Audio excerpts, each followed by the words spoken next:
ఎన్టీఆర్ గారు super hit NTR ని అనడం చాలా బాధాకరం. ఆయన రాజకీయాల గురించి రాలేదు, రాజకీయాల గురించి మాట్లాడలేదు. రాజకీయాల గురించి మాట్లాడే కేవలం కూటమి ఎమ్మెల్యే, టీడీపీ ఎమ్మెల్యే మాట్లాడడం, దానిపైన ఎవరు స్పందించాలా? ఫస్ట్ చంద్రబాబు నాయుడు స్పందించాలా, లోకేష్ స్పందించాలా? కానీ ఈ రోజు అభిమానులు ఒక్కరే స్పందిస్తున్నారు. టీడీపీ పార్టీ నాయకులు, టీడీపీ పార్టీ ఎమ్మెల్యేలు, మంత్రి లోకేష్ గారు, పవన్ కళ్యాణ్ గారు ఎందుకు స్పందించలే? ఇంతవరకు కూడా ఒక్క మాట కూడా ఎమ్మెల్యే పైన చర్య తీసుకున్నారా? ఎమ్మెల్యేని ఏమైనా చేసినారా? ఒక ఎన్టీఆర్, ఒక నందమూరి ఫ్యామిలీ ఎవరైనా ఒకటే. మేము వైఎస్ఆర్ ఫ్యాన్లమైనా నేను చెప్తున్నా, ఎన్టీఆర్ ఫ్యాన్, హీరో పరంగా ఎన్టీఆర్ కి మేము ఫ్యాన్సే. మాకు కూడా చాలా బాధగా ఉంది ఆయన అంటే. ఎందుకు అనాలా? దూషించి ఎందుకు మాట్లాడాలా? తప్పు. ఖచ్చితంగా కూటమి ప్రభుత్వం ఎవరైనా సరే ఎన్టీఆర్ ను అన్నదానికి అతని పైన ఖచ్చితంగా చర్య తీసుకోవాలా, లేదంటే పార్టీ నుంచి సస్పెండ్ అయినా చేసిన తర్వాతనే ఎన్టీఆర్ అభిమానులకి హ్యాపీగా ఉంటది. అంటే ఆ వాయిస్ నాది కాదు, ఏ క్రియేటర్ అని కూడా మధ్యలో మాట్లాడారు. క్రియేట్ చేయనీకి ఏమన్నా అతను మాట్లాడినాడు. అతను మాట్లాడింది అది క్రియేట్ అని ఎట్టొస్తుంది? తీయండి, అది కూడా తీయాల్సిన బాధ్యత కూటమి ప్రభుత్వానికి ఉంది. ఎన్టీఆర్ గారిని అనడం వల్ల ఈరోజు ఫ్యాన్స్ వచ్చి రోడ్డు మీద వస్తున్నారు, కానీ ఇప్పటికీ కూడా చంద్రబాబు నాయుడు, లోకేష్, పవన్ కళ్యాణ్ కూడా అసలు దానిపైన స్పందించాలి. ఎవరు కూడా స్పందించాలి. ఇది చాలా బాధాకరం. ఎన్టీఆర్ ఫ్యాన్స్ కూడా ఆలోచన చేయాలా ఈ విషయంపై.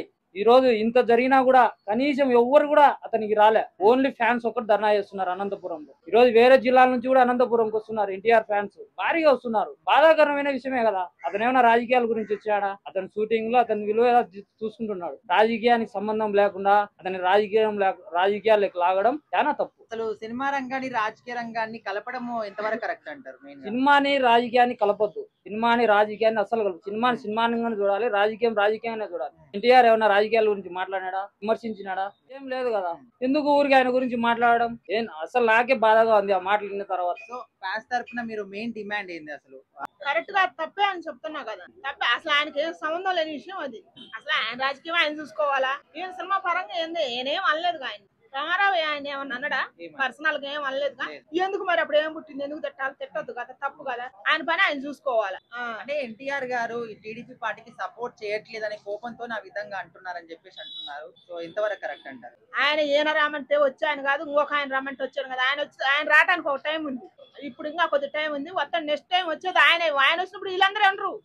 రామారావు వచ్చినప్పుడు వీళ్ళందరూ అనరు. అప్పుడు సీనియర్ ఎన్టీఆర్ దిగుతాడు. ఆయనలో సీనియర్ ఎన్టీఆర్ ఎట్ట పరిపాలన చేసిండో జూనియర్ ఎన్టీఆర్ అట్ట పరిపాలన చేస్తాడు. నెక్స్ట్ తరానికి, నా మనవల తరానికి నేను చెబుతున్నా, మీ మీడియా మిత్రులు మొత్తం రాసి పెట్టుకోండి. నెక్స్ట్ మన పవన్ కళ్యాణ్ తర్వాత వచ్చేదే జూనియర్ ఎన్టీఆర్. అంటే ఇప్పుడు పవన్ కళ్యాణ్ గారు కూడా ఈ కూటమి ప్రభుత్వంలో ఉన్నారు కదా, మరి ఆయన మీద ఎలాంటి యాక్షన్స్ ఎందుకు తీసుకోవట్లేదు అనుకోవచ్చు? తీసుకుంటాడయ్యా. మొన్ననే మహిళల కోసం ఉచిత బస్సు పెట్టారు. అవి చూసుకుంటారు వాళ్ళు. ఆయన పవన్ కళ్యాణ్ దృష్టికి పోతే ఆయన ఊకోడు, ఆయన తీసుకుంటాడు. ఖచ్చితంగా తీసుకుంటాడు. నాకు ఆ నమ్మకం ఉంది. ఇంకా పోలేదో ఏమో, పోయినా కూడా తీసుకుంటాడు ఖచ్చితంగా. రేపు కానీ ఎల్లుండి కానీ మాట్లాడతాడు.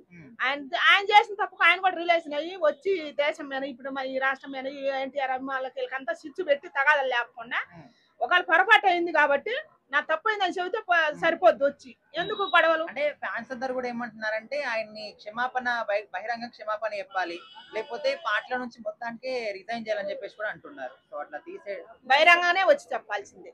మరి ఎందుకు అన్నాడు? రామారావు అనొద్దు కదా. ఇప్పుడు ఆయన ఏం జోలు రాలేదు. ఆయన సినిమాని ఆయన తీసుకుంటుండు. అది ఇట్టో ఇద్దా పోద్ది అన్నది ఆయన సంగతి. ఆయన చూసుకుంటాడు. ఈయన ఎందుకు తిట్టాలి అసలు ఆయన సినిమా గురించి?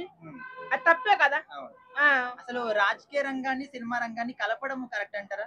కరెక్ట్ కాదు. అది అసలు కరెక్టే కాదు. మీ రాజకీయం మీరు చూసుకోండి, మీ బురద మీరు రాసుకోండి. రామారావు బురద పూసుకోవడానికి ఇదంతా మీకు అవసరం లేదు. ఆయన చూసుకుంటాడు. ఆయన వచ్చే టైం వేరే ఉంది కాబట్టి ఆయన చూసుకుంటాడు. మీకు అవసరం లేదు.